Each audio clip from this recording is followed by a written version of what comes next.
Monday mornings at Jefferson High School always carried a particular heaviness. Students dragged their backpacks along the hallway, faces half asleep, conversations about weekend adventures, blending with complaints about homework. When the second period bell rang, room 203 filled with the familiar buzz of chatter. This was the advanced mathematics class, dreaded by most, tolerated by few, enjoyed by almost none. At the front of the room stood Mr. Carter, a tall, middle-aged teacher with graying hair and glasses that perched on the edge of his nose. Had a reputation for being brilliant, but also for being smug. He relished every opportunity to remind his students that math was not just a subject, but a battleground of intelligence, and he always intended to win. That morning, however, he seemed even more energized than usual. With a flourish, he picked up a piece of chalk and began scribbling on the board. The sound echoed like nails on a chalkboard, making several students wince. By the time he was done, the board was covered in a massive, intimidating equation 1. That looked more like a mural of symbols than a solvable problem. Whispers filled the room. "What even is that?" one student muttered. Another laughed nervously. "Looks like alien language." Mr. Carter turned, adjusting his glasses with a satisfied smirk. "Class, this is today's challenge, a problem that has stumped many bright minds. But let's make this interesting." He paused, letting suspense hang in the air. "If anyone here can solve this equation correctly, I will give them my entire monthly salary." The room exploded in laughter. Some students clapped mockingly, others whistled. "Yo, free money." Someone joked from the back. "Man, nobody's touching that," another said. At the very back of the room sat Jamal, a quiet black student, who usually kept his head down. To most teachers, he was just another average student. He didn't raise his hand often, didn't draw attention to himself, and never challenged authority. What no one knew, however, was that Jamal carried a secret: passion for numbers. Every night, while the world outside grew quiet, he immersed himself in math textbooks, far beyond his grade level. Equations gave him peace. They made sense when life didn't. As the laughter echoed, Jamal's eyes lingered on the board. His heart raced not from fear, but from recognition. He saw a path, a starting point. To him, the chaos of symbols wasn't intimidating, it was inviting. Slowly, almost against his own instinct, Jamal raised his hand. The room froze, heads turned. Few students chuckled. "Bro, sit down," someone said. "Don't embarrass yourself." Mr. Carter raised an eyebrow. "Jamal, you want to try?" "Yes, sir," Jamal said quietly but firmly. The class roared again, laughter bouncing off the walls. "This is going to be good," one student said. "No way he even gets the first step." But Jamal stood up anyway, his legs shaky but determined. He walked to the front, the weight of 100 doubts pressing on his shoulders. For once, every eye in the room was on him. For once, he was ready to show them what they had never seen. Asterisk Jamal stood at the board, the marker in his hand trembling. Slightly, the laughter still echoed in his ears, but when he looked at the numbers, everything else faded. To him, the equation wasn't a wallet, it was a puzzle begging to be solved. He drew a breath and started with the first simplification. His movements were hesitant at first, careful strokes across the board. "Man, it's just scribbling," someone whispered. Another laughed. "Watch him give up in 2 minutes." But Jamal didn't stop. Slowly, methodically, he broke down the problem, variable by variable, term by term. He simplified complex fractions, rearranged symbols, and began substituting functions with surprising ease. At first, the students weren't impressed. But as minutes passed, whispers grew quieter. Heads leaned forward.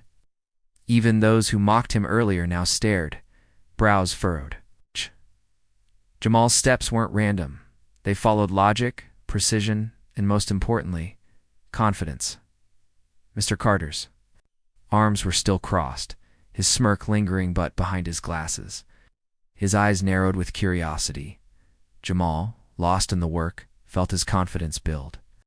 The once heavy marker now felt light, gliding across the board as if guided by instinct. His heart beat steadily. Every step felt right. After 10 minutes, the board was covered in lines of working. Students who thought they were watching a comedy show were now silent, their phones recording in awe. Jamal's hand moved faster. Every substitution clicked. Every cancellation made sense. He barely noticed the silence growing heavier behind him. Finally, after what felt like an eternity, Jamal circled the final answer. He put the marker down, turned, and said in a steady voice, "That's the solution." For a long moment, nobody spoke. Then all eyes shifted to Mr. Carter. Mr. Carter approached the board, his expression carefully neutral. He adjusted his glasses and began reading through Jamal's work. Step by step, line by line, substitution by substitution. At first, he expected an error, a wrong variable, a miscalculated fraction, a careless mistake.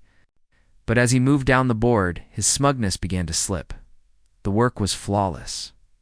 By the final line, Mr. Carter stopped. His jaw tightened, his face pale. He turned slowly to face Jamal.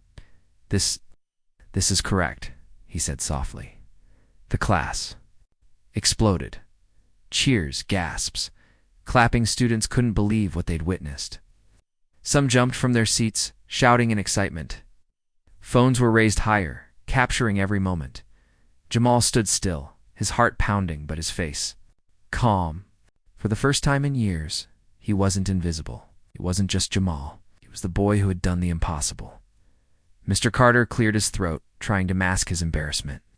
"Well," he said with a forced chuckle, "looks like I'll be living on instant noodles for the rest of the month." The class laughed, but the truth couldn't be hidden. Jamal had solved a problem most adults couldn't touch, and the world had just witnessed it. By lunchtime, the video was everywhere. Students uploaded clips to social media, and within hours it went viral. Millions of views, thousands of comments. "This kid is a genius.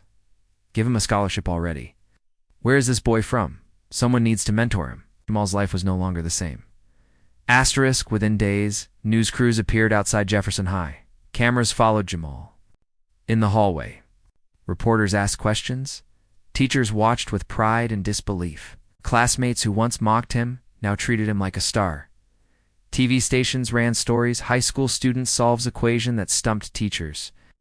University professors reached out. Ivy League schools expressed interest. Scholarships poured in. Even students who never spoke to Jamal now wanted to sit with him, ask him for help, or take selfies. Those who laughed at him days earlier now praised him, but Jamal remained. Humble, he still walked the same halls, carried the same backpack, wore the same shoes. Fame hadn't changed what mattered to him: the beauty of math, the joy of solving problems.